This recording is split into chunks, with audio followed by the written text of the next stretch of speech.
Please be advised that the content expressed in this episode will deal with emotionally challenging content, both personally and theoretically dealing with mental health. Listener discretion is advised.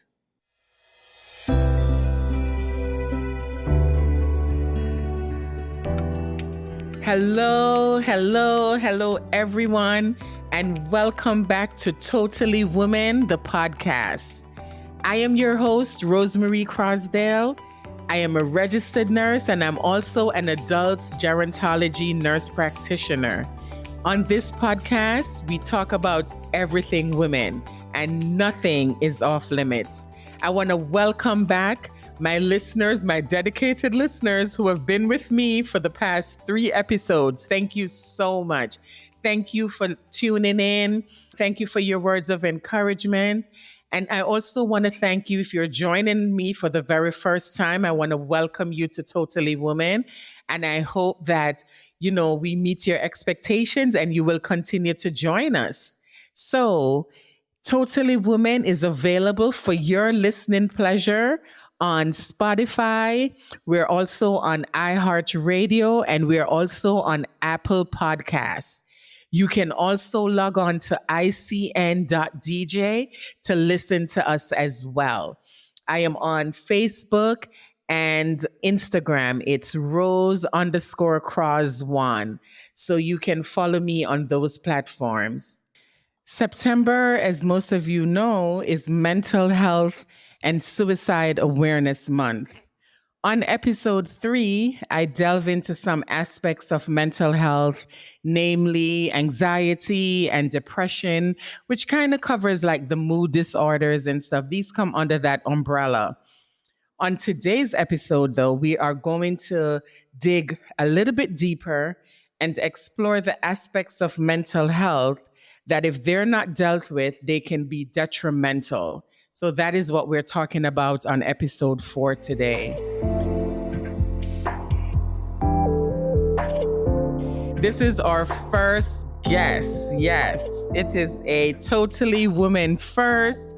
And I want you to just join me in welcoming Miss Heather Dennis. Yes, let me big her up and formally introduce her. She is a registered nurse. She's been a registered nurse for more than over 20 years, primarily working in critical care as well as different aspects of nursing.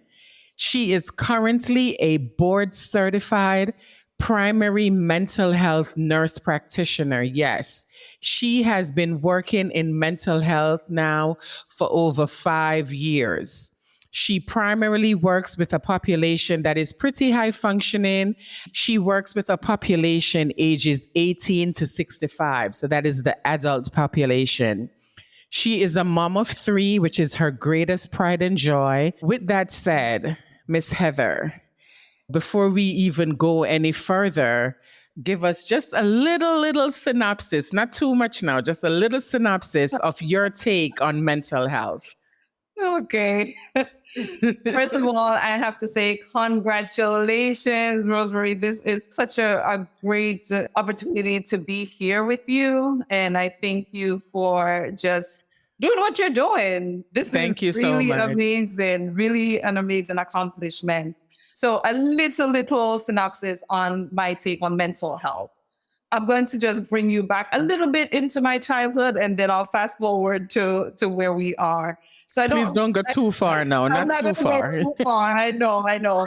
So back in the days, I'm not sure if you did a class for mental ability when you were in elementary school, but I'm from Jamaica and I had to do a class for mental ability. We definitely did that class. Well, yes. That was my first memory of anything mental or anything, that we had to problem solve, right? So now fast forward to my nursing career.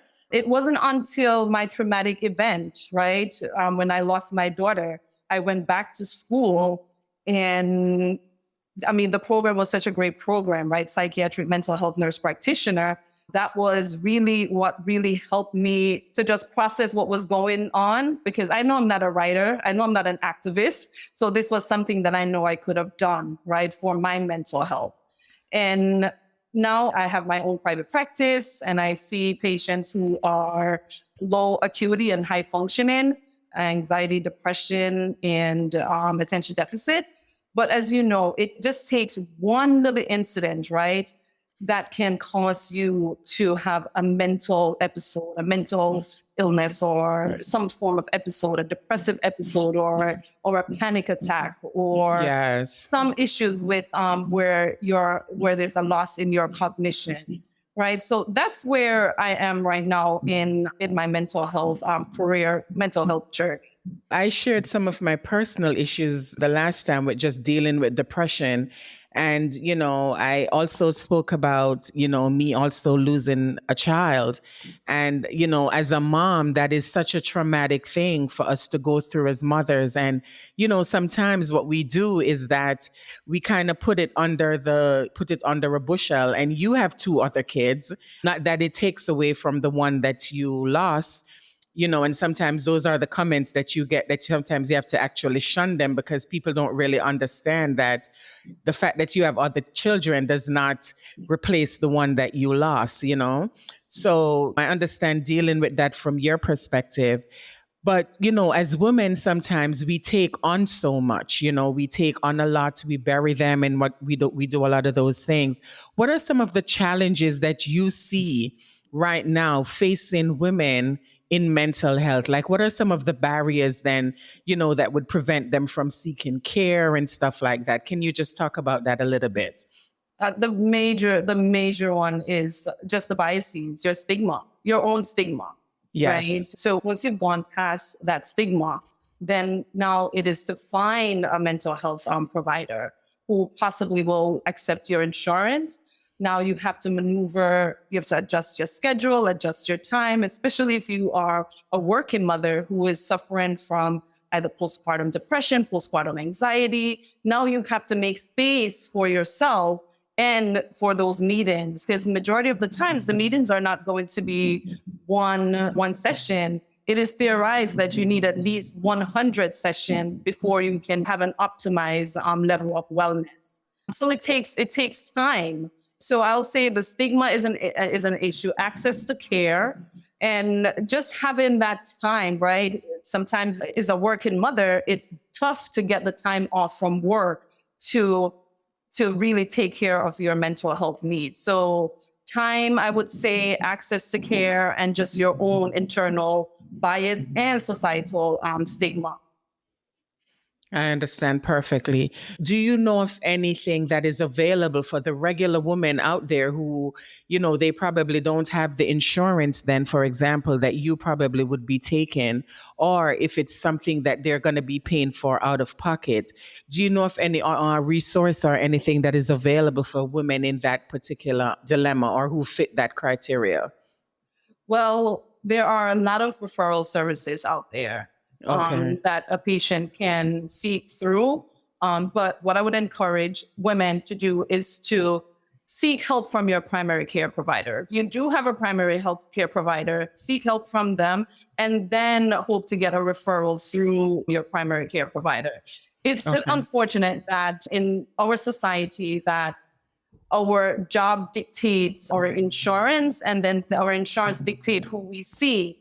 But what I would encourage my clients to do is to have a little bit of, it's almost like your health saving account, right? Have a little bit of money set aside so that if there is any sort of emergency and you need to seek immediate help, then you can also pay out of pocket. I know most provider will accept a sliding scale. It depends on your income and so forth. So there are options that women can take to get them to the right care. I know access is an issue, but as individual, if possible, start putting away, even if it is $20 a month, right? Or $50 a month, so that you're saving for what we call a rainy day, right? Some event that will happen. Because Rosemary, 4 out of 10 women walking around right now have depression, And depression Yes. can lead to suicidal ideation, suicidal fantasy. You may not complete the suicide,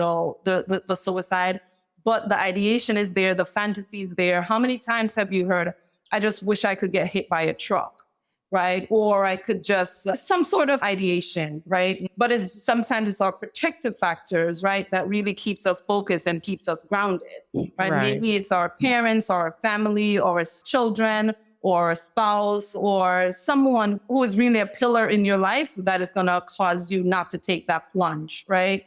So I would say try to have some form of saving for yourself, but talk to your friends, talk to someone that you rely on, talk to your primary care provider. Hey, I'm going through this right now and I need some help, right? Right. Yeah.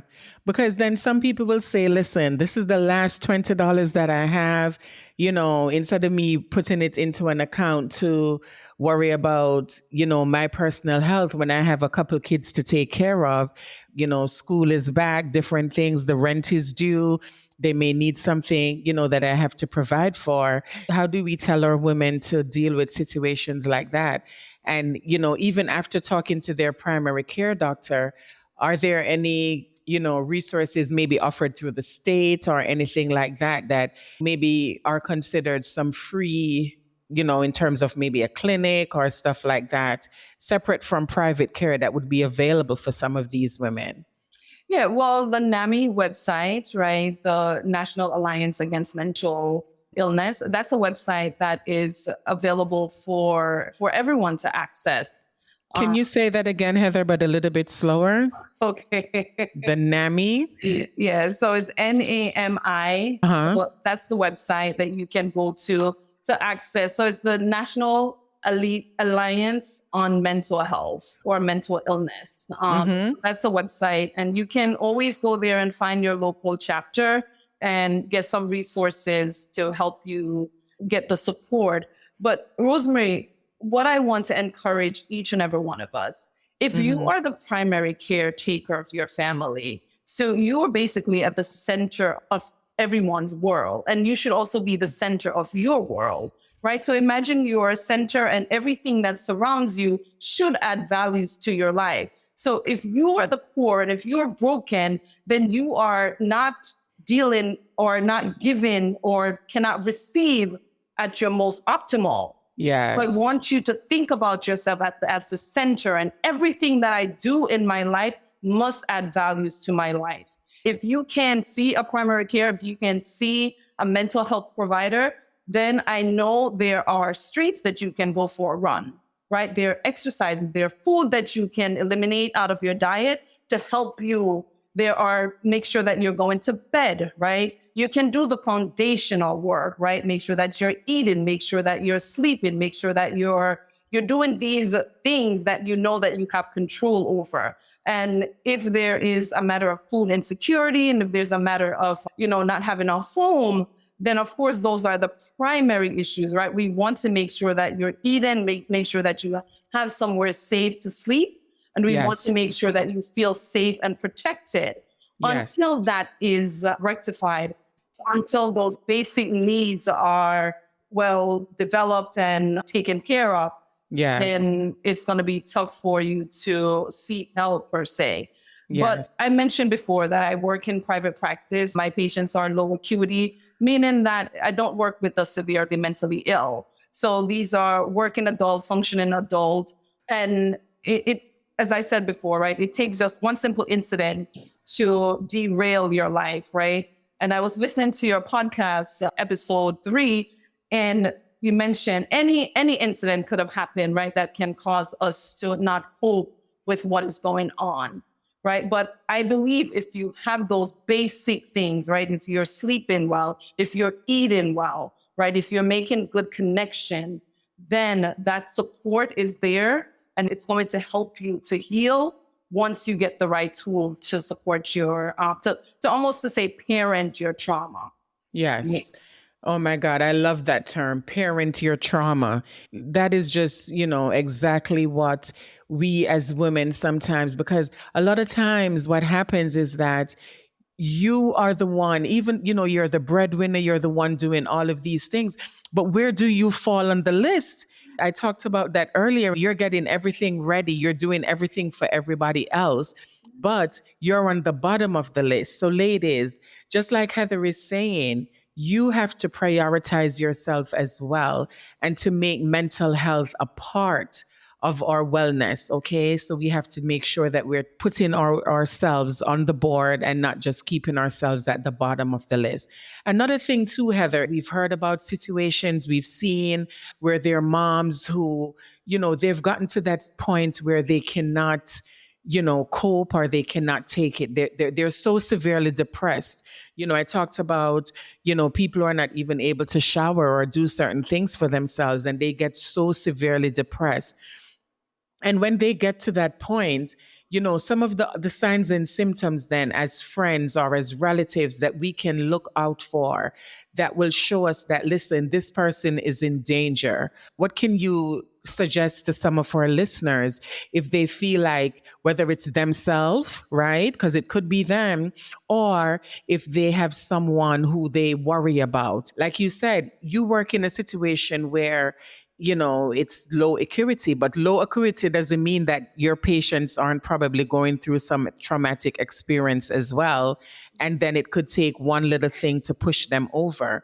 So what are some of the things that, as families, as friends, as husbands and, spouses and partners, what are some of these things that we can look out for to see if someone is on the brink of, suicide or whatever? Can you delve into that a little bit? Of course, of course.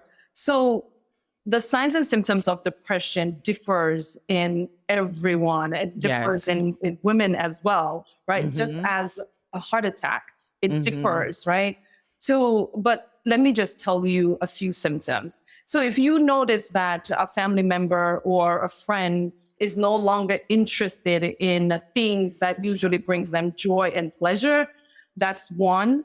If there's a feeling of hopelessness, a feeling of worthlessness, helplessness, if they're just irritable, if they're just anxious, sad, this empty mood, just this relentlessness, just this feeling of I'm so down, right? And of course, if you're having sleep issues, if you're no longer interested in intimacy, right? Then I want you to be on the alert then. Yes, these are some of the signs and symptoms of depression. But it could be anger, right? I could be very angry and I'm fighting a lot. I'm just very snappy, or I'm just quiet, or it could be I'm just extremely restless and I'm moving around, I'm talking a lot, right? So it differs in everyone, but those feeling of hopelessness, the feeling of helplessness, just the suicidal ideation, suicidal thoughts, not sleeping or just sleeping too much. Those are some of the symptoms of depression. Okay. And I'm sorry, Rosemary, and also pain. Pain. I forgot to mention pain. Yes. Right. Yes. So if you're having these pain in your neck, pain, headaches, chest pain. Of course, if it's chest pain, then you want to make sure, we want to rule out everything, right? Because we don't want it to be a heart attack. But pain can also be a sign of depression. Okay. Thank you so much for that. So some of those signs and symptoms that we are looking out for, and like Heather says, those symptoms vary. So it may be a combination of those things. It could be different things. It could be somebody who all of a sudden they were, very bubbly, and now that person has just gone mute on you. They're very silent. They're not saying anything. Or if it was someone who is the opposite, maybe they were very silent before, and now all of a sudden they get like a surge of energy. So it differs. And those are the things that she says that we can look for and that we can identify maybe in some of our family members who are probably on the brink or even thinking about suicide. Ms. Dennis, Heather, what are your thoughts on medication? And when we talk about medication, I know that's very taboo. A lot of people, they feel like if they do go on medication, they're going to get addicted. The medication is going to, heighten their perception of certain things. It's going to cause them to feel in different ways. In terms of medication, what are your thoughts on medication? And when do we give them to people? All right. So I did an in-service years ago, and the host referred to the tabletop analogy. So the tabletop, if you think about the table has multiple legs of support.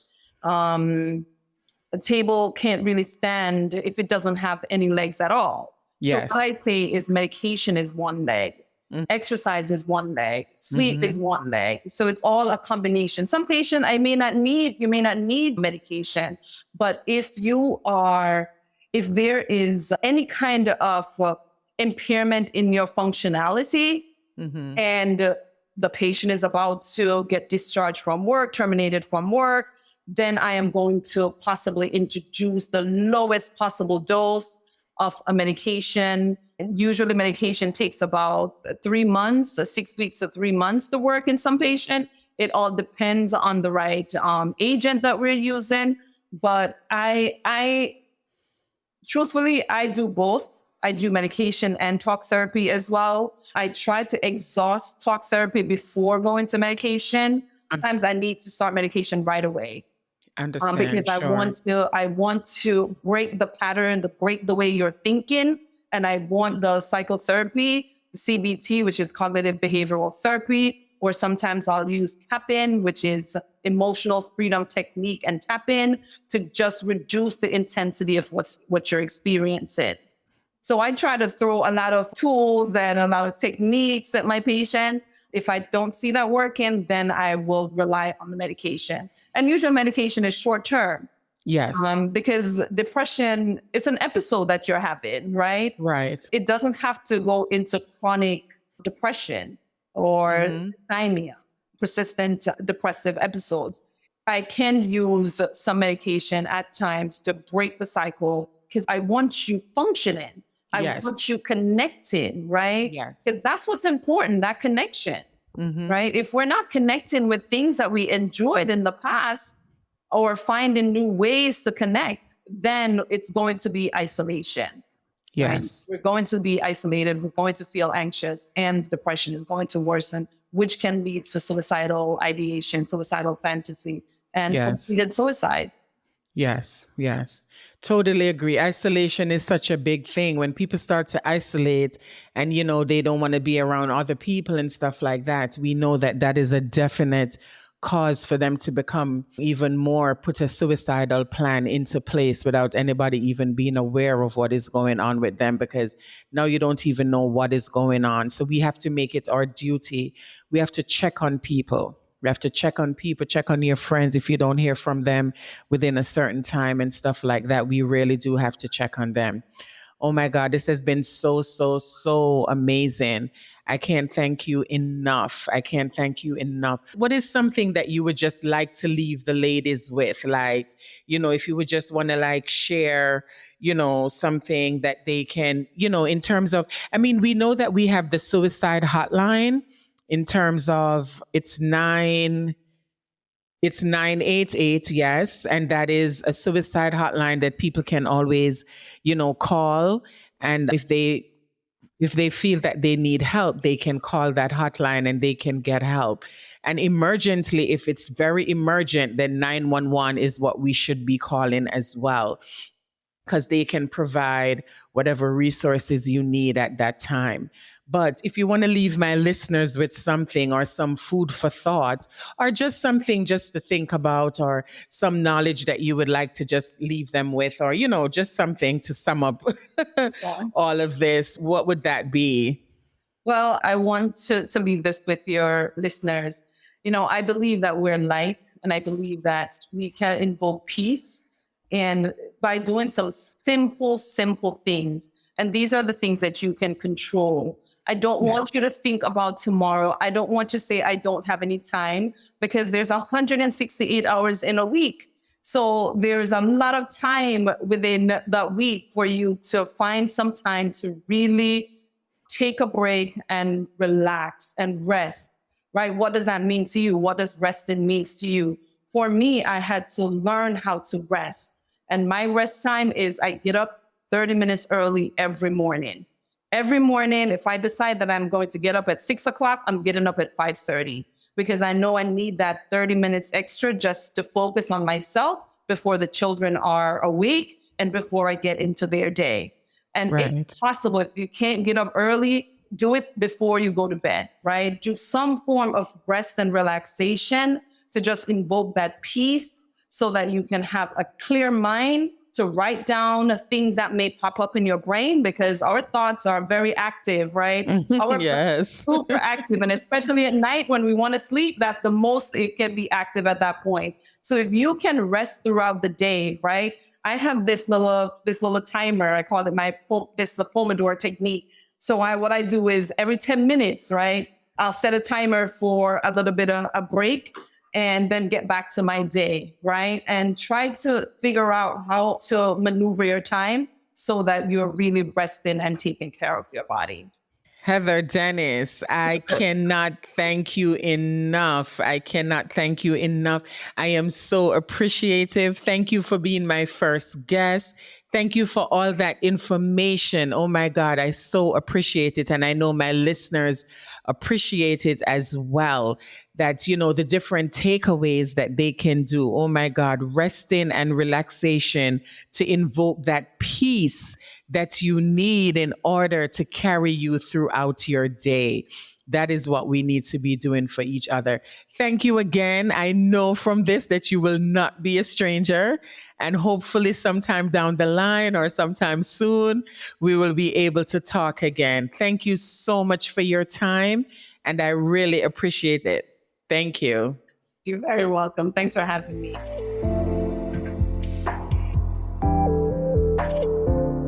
That was such a fantastic conversation with my girl, Heather Dennis.